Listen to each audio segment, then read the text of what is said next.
This week in Billionaires, plunging sales of COVID-19 vaccines have dealt a heavy blow to biotech firms Moderna and BioNTech, shaving billions of dollars from their founders and investors' fortunes. The two companies counted 8 billionaires worth $116 billion in 2021, but now they only have 5, worth just $28.8 billion. Both firms relied on their COVID shots for the vast majority of their revenue in 2024, and they both expect those sales to decline by at least 20% this year, amid more restrictive policies from RFK Jr. and the FDA and CDC. Video game maker Electronic Arts announced a $55 billion buyout from the Saudi public investment fund private equity firm Silver Lake and Jared Kushner's private equity firm Affinity Partners. Kushner, who recently became a billionaire, played a key role in the deal, which will be the largest leveraged buyout in history. The Saudi Sovereign Wealth Fund already owns about 10% of Electronic Arts and is also the largest investor in Kushner's Affinity, having backed him with $2 billion. Cloud computing firm CoreWeave clinched a staggering $14.2 billion deal with Meta, providing the tech giant with access to computing power until 2031 to train its next-generation AI models. CoreWeave stock jumped 12% on the news, boosting the net worths of its billionaire co-founders and investors, including CEO Michael Intrater. CoreWeave's share price has more than tripled since its IPO in March, minting at least 5 new billionaires. Welcome to Beyond the Billions. I'm Giacomo Tognini, a deputy editor here at Forbes, and joining me today is Chase Peterson-Withorn, a senior editor at Forbes who's seen his fair share of coverage of billionaires, especially in the quick service and fast food industry in his 11 years here. Chase, great to have you, and I'm going to start off with a bit of a taboo question. What's your favorite fast food? Well, thanks for having me. It's hard to say.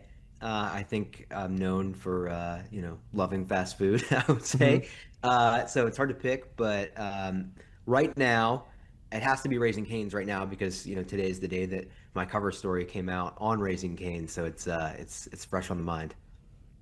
Yeah, it's a fantastic story, which we'll dig into today. And I had an inkling that you were going to go with that, so maybe we'll circle back later to get your, like unvarnished opinion. But yeah, you recently interviewed Todd Graves, the founder of Raising Cane's, and I remember hearing about this story like 2 years ago when sort of first made it big, and you've been trying to get this interview for a long time. So like, how did that process go? Like, how come it took so long? Yeah, it's a great question. You know how this goes sometimes. Scheduling billionaires can be a bit of a nightmare for a lot of different reasons. Todd is somebody who is always on the go. He spends like half of his time away from home, going to Raising Cane stores, hanging out with celebrities, doing fundraisers, going to the Super Bowl, where he's throwing big Super Bowl parties for all these celebrities that back his chicken finger company. So between all that, I think it was difficult to sort of pin down a time where he could actually, sit down with us, shoot a video, show us around, let us meet the dog behind Raising Cane's, and all that. So it definitely was a couple years, I would say, in the making, and many months of moving dates around, but it was worth the wait. So how was it going down there? He seems like such a character. You know, Obviously when you sort of first heard of him, he was already pretty big, but now it's the business has gotten even bigger. Just break down sort of the numbers a little bit and how it was to meet him in person. How was your first impression of him? Yeah. So Todd, I guess we'll start with Raising Cane's. It is one of the biggest fast food chains in America. They did $5.1 billion in revenue last year, just about $1 billion in EBITDA, so basically profit. And it is one of the fastest growing chains in America. They're adding like 125 stores or so a year. They're all company owned, so it's harder to grow faster. And they do something like $6.6 million in sales per restaurant, which is, I mean, they crush the competition. It's basically Chick-fil-A is at 7.5 million, Raising Cane's is at 6.6. And then there's a couple other chains that are maybe in like the 4 or 3 range, but almost everybody else is like at or below $2 million per store. So lines are always wrapped around the building. Very popular chain. So meeting Todd, the man behind it all, he's definitely one of those billionaires who's a larger than life presence. He's definitely a billionaire who is just very inspirational, and just has that charisma or leadership quality that just makes people inspired to go off and do things. And there are a lot of billionaires that I've met who are like that. there are a lot of billionaires I've met who are not like that, at all. And Todd Graves was definitely like that. So he's the chicken finger guy. He's happy to be the chicken finger guy. He's out there promoting the brand all the time. But he's also very involved in the details of his business all the time. So, he knows what's going on and he pays very close attention to their marketing campaigns. He's reviewing the kids' meal toys. He's reviewing the decor that goes on all of the walls of all the restaurants. So, he's worth $22 billion now. He's as rich as Rupert Murdoch, Jerry Jones. I think he was 46th on the Forbes 400. So there aren't 50 people in America, who are richer than this guy. And he's still, traveling the country, going to his stores and visiting the people who are working for him and checking in with customers. And then even like reviewing the kids' meal toys. So just a really interesting guy. And this was your first sort of on-camera interview with a billionaire, right? So how was that experience for you? Yeah, it's different. I mean, I've shot stuff before, but this is the first time that I've done my, how, usually we go meet up with these people, get a couple hours of their time if we're lucky, sometimes more if we're really lucky. And usually you're trying to get their whole life story and you're trying to press them on all of these very detailed questions of, what year was this and how many months later was it this and, all that stuff. And it's different, when you're on camera where you're part of the interview. And so my reactions were important also to be paying attention to and just trying to make sure we were steering the conversation to just all be interesting stuff. Yeah, sounds amazing. And we actually have a clip here to show you. You can see orders come in. Everything comes from the freshly grilled toast all the way down through chicken and fries. That they make it and they get it out the door. Because you have this system going is you know exactly what orders are coming in, so you cook to order. If it's busy, you cook a little ahead. If it's slow, then you pull it back. But you can see all this when you're cooking. If you're a restaurant guy, this is heaven. It's not multiple lines going to see all this. You got nothing under a heat lamp. Everything is just straight through. Simple and simple fresh process and right out the door. It looks like you were having a great time in that experience. But I'm also curious to ask you, as you mentioned, Todd Graves is worth $22 billion, the richest restaurateur in America, right? Was there anything that you saw when you were there? And I know you have a few things in mind, which is why I wanted to ask you, that sort of, I guess showed you that wealth that he's built up, right? Like things like, oh, wow, that's such like a billionaire thing or asset, trinket to have there. Yeah, he definitely lives like a billionaire. He's has a very nice house in Baton Rouge. He has a very nice guest house. We got to sort of set up in his guest house. And, while we were there, there was some debate about what art, he could display behind him. Like I said, he's a details guy, right? So what pieces of art that he owns, could he have on the mantle behind him for our, sit-down interview that was going to be recorded? And there was debate about whether his Picasso painting, was allowed to be in the background. Incredible. And all of that. There's some debate about it. And as we were setting up, his detail obsession, I guess, flows down to all the people who work for him, and they're also very into the details too. And great to work with, but very into the details.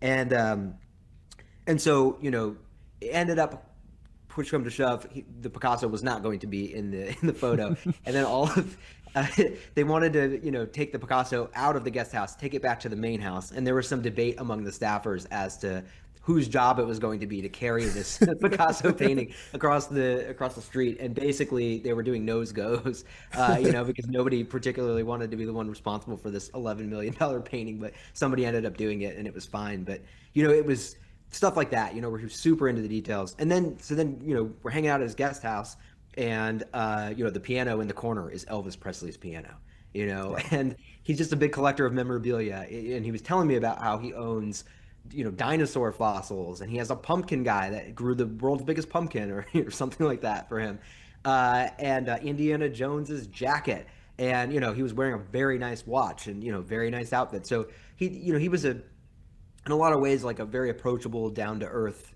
just entrepreneur of a guy, but there definitely were the trappings of wealth there if you sort of knew what to look for. Yeah, I wouldn't want to know what the sort of the insurance costs of carrying that Picasso across the street would be. And then you also visited his treehouse, right? Which is another sort of kind of crazy thing he has. Yeah, and so then he takes us to see his treehouse. He spent something like $400,000 on this treehouse, which is like, what a typical American would spend on, an actual home. Actual home. And it was really cool, and it had a bedroom, it had a full bathroom up in this 100-foot live oak tree. I didn't even know you could have a bathroom up there. So it was just like it was a tree home, I would say. And it was the ultimate Billionaires, play place. And I think he had built it originally just because he was a fan of the show Treehouse Masters, and they built it for him on the show. And it was for, his children. And now he sort of hangs out with celebrities there when they're in town. So he's telling us about, having Shaquille O'Neal up there, and then Shaq ended up building his own treehouse after that. He had Snoop Dogg up there, and all these celebrities. So it was definitely a surreal experience. That's amazing. But let's sort of take a step back, I guess, on how he built the business. And another interesting thing I think in your story is that, typically as these chains get bigger and bigger, the locations start to change, the menu starts to change, maybe get bigger, but that's not really the case at all with Todd and Raising Cane's. So can you speak a little bit more about sort of the backstory and then how he still had this very, consistent approach, I guess, to the business? Yeah. So Raising Cane's started as a chicken finger only restaurant, and that was, back in 1996. And today it is still a chicken finger only restaurant. The menu is still the same. He serves basically 5 things. He serves chicken fingers, he serves crinkle cut fries, he serves coleslaw, Texas toast, and one sauce called cane sauce. And that's it. And that's never changed. And the last time he even added anything to his menu was lemonade in 2007. So I asked him, how many times do you think you've been, somebody's pitched you on, hey, you need to add a spicy tender. Hey, you should do sliders. Hey, you should do this. Hey, you should do that. And he said he thought more than 100,000 times, it's been suggested to him. And he said no every single time. So, he's just very disciplined in the way he runs his business. And he thinks that, deviating even slightly will make it slower for customers to get their orders or decide what to order. And it will make them worse at what they do. And so he basically said, I know who I am. I'm the guy who does chicken fingers. And my goal is to just do that and do that only and do it better than anybody else. And he found a way to achieve great scale and great success and keep growing without ever growing the menu. And so, the drawback there, of course, is that it's a very limited menu. And if you're not in the mood for chicken fingers, you're not going to Todd Graves. He's not getting your dollar. But the upside is his costs are, lower than others. His menu's super simple. His supply chain is super simple. And by focusing on just a few things, they basically execute on it just as well as anybody in the fast food industry because they're just so laser focused on the one thing. Right. And you visited the original store in Baton Rouge as well, right? How was that? And sort of, I know he kept all of the sort of initial things he put in there, right? Like the mural, but how was that experience for you? Yeah, it was really interesting. Yeah, it was really interesting because it was definitely different than any Cane's that I've ever been in. It's it's a small little store a block from Louisiana State University, and it's still the wood paneled walls and the booths that he had put in and all the stuff from 1996. Whereas a typical Cane's now is a brand new location with a big drive through and all this stuff. So that was really interesting, and Todd's he's the kind of guy who just keeps record of everything. He keeps old photos. And so, he hasn't renovated the store at all. So, you can see where he's carved his name in 1996, into the booth and where he put in the plumbing himself to save money because they didn't have money to, start this business. It's a whole other story, the wild story about how he even started this business. But by the time, he was opening the store, he didn't have any money, so he was doing the plumbing himself. He was putting in the menu board himself, and then they were manning the registers and the fryers themselves. So it was just really interesting to go through and see. And there's little sort of gimmicks that are in every Raising Cane's now. There's a disco ball on the ceiling of every Raising Cane's. There's a portrait of Elvis on the wall of every Raising Cane's, and it all stems from the fact that he just thought a disco ball would be cool, and they had a skylight, so they put one in 1996. He just thought Elvis was cool. He has Elvis's piano. So they just put a portrait of Elvis up on the wall. They just put a picture of his dog up on the wall, and now it's sort of they just carried that through to to every store, and so you'll see the remnants or whatever of all that stuff in every store, but to see the original stuff was definitely cool. And he talked a lot about how there's an authenticity there where it wasn't just like they had some focus group that said people love dogs, so we should do a dog. He just had a dog that just, that just came out to the store every day when he was building it. And his friend said, you should name it after your dog. And so he named it after his dog, and then the dog becomes the mascot. And then, you're off to the races, right? They had a skylight. So they thought, let's put in a disco ball. So they just did, and so it's just really interesting to see, I guess, sort of the origin story of all that, and how it all just kind of came from like a college age kid just doing what he thought would be cool for, one little restaurant. Yeah, he seems to be a guy who really sort of built on his instincts, right? So I guess when you were there eating with him, did you feel any pressure to to give a review one way or the other? I mean, I know you'd been to Raising Cane's before, but within that sort of context there with him.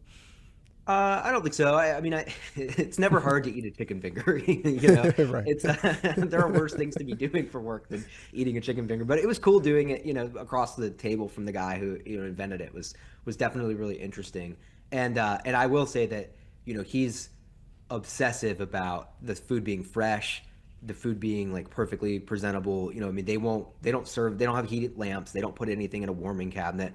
If it's like a few minutes old, they get rid of it, and they're very mindful about, if you notice, if you walk into a Raising Cane's, not during peak hours, when they're maybe not just, because again, they're only doing 5 menu items. So they can, when it's the lunch rush, I think they're just frying chicken nonstop, and so it's always, being served. But if you go in the off hours, they'll actually yell when you walk in the door. They'll say, we've got one in the, coming in. We've got 2 coming in. And the cook in the back hears that and then starts making the chicken for you right then, so that nothing ever sits out and they don't have to waste anything.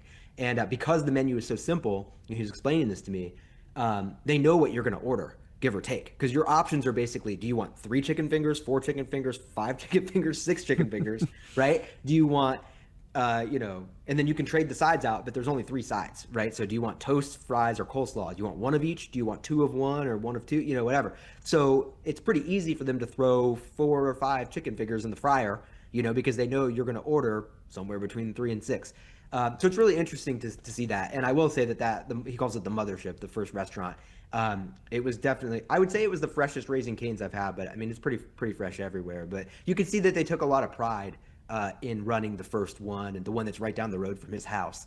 They definitely put a lot of extra effort into making sure that it was as fresh as possible. Yeah, it's sort of fascinating to hear from you sort of how it was to see him in action. But obviously, in your 11 plus years here, you've covered all kinds of different billionaires across different industries. But owning in sort of on, restaurants and fast food, I know for many years you've also covered the Cathy family behind Chick-fil-A.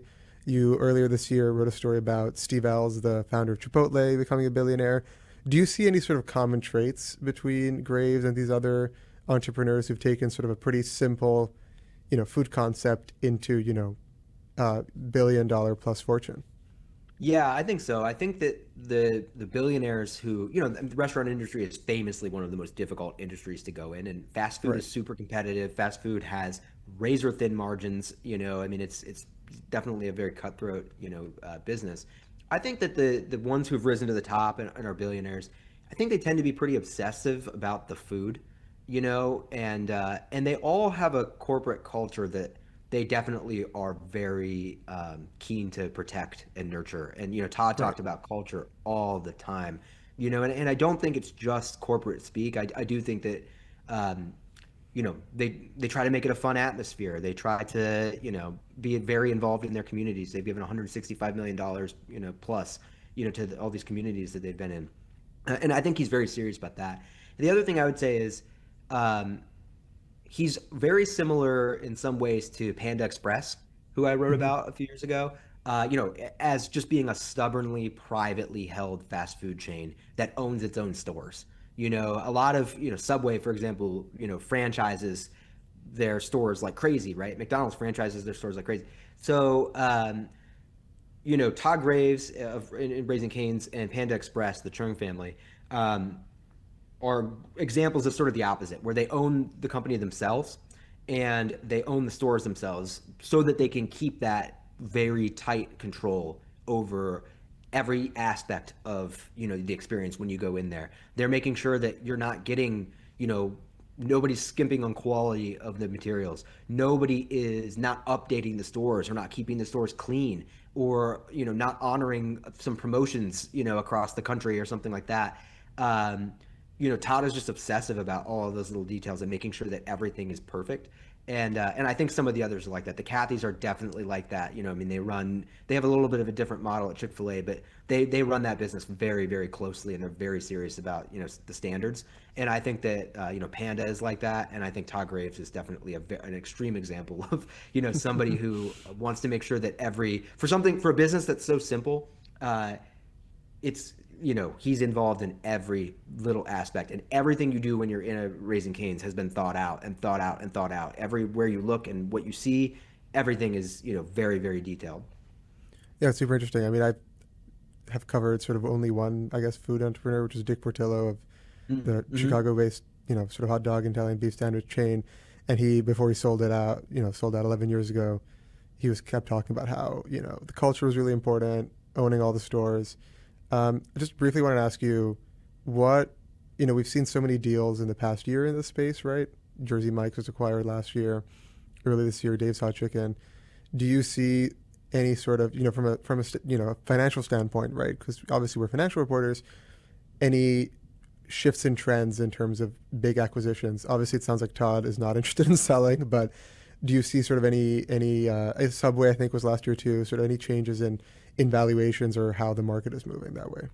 Yeah, it's definitely there's definitely a lot of private equity interest in these fast food concepts, and the valuations are huge. Subway was sold for, $9 billion plus, and that was a troubled, franchise heavy, right. Business. I think Jersey Mike's was maybe over $8 billion, maybe including debt, but, big numbers.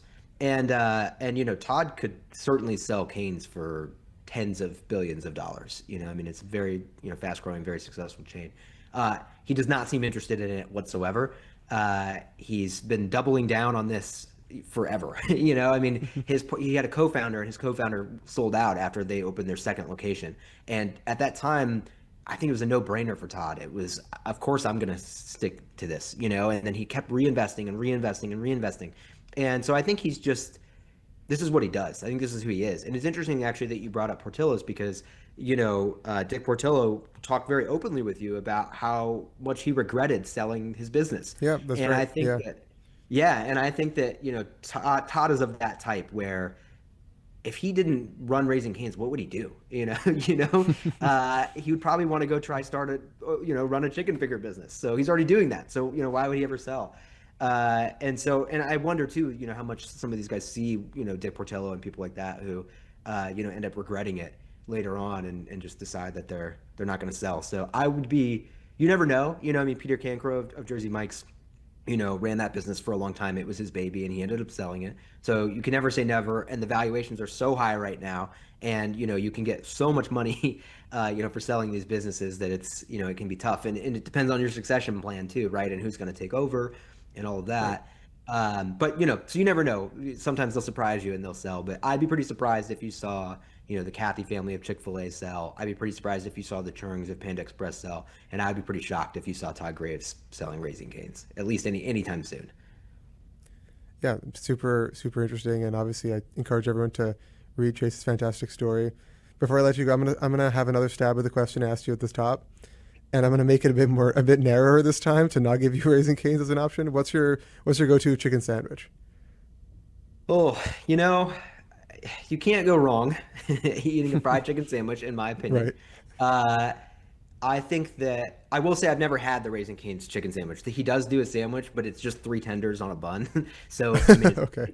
Yeah. It's basically just we can debate the semantics there. Yeah, I don't know if it really counts, but technically he does have a sandwich. But I think the gold standard has got to be Chick-fil-A. You can look at the numbers too behind it. They're the most successful fried chicken chain. They're the most successful per store fried chicken chain. It's a juggernaut, and Cane's is just right up there with them. They're sort of 1 and 2 in that industry. But I think Chick-fil-A is probably the gold standard. It's been so much fun chatting with you about this, Chase. More fun than some of the other work we sometimes have to do here. But yeah, thanks so much for joining me. Yeah, thanks so much. To read Chase's story and the other stories that we mentioned in today's episode, you can find them in the interview notes.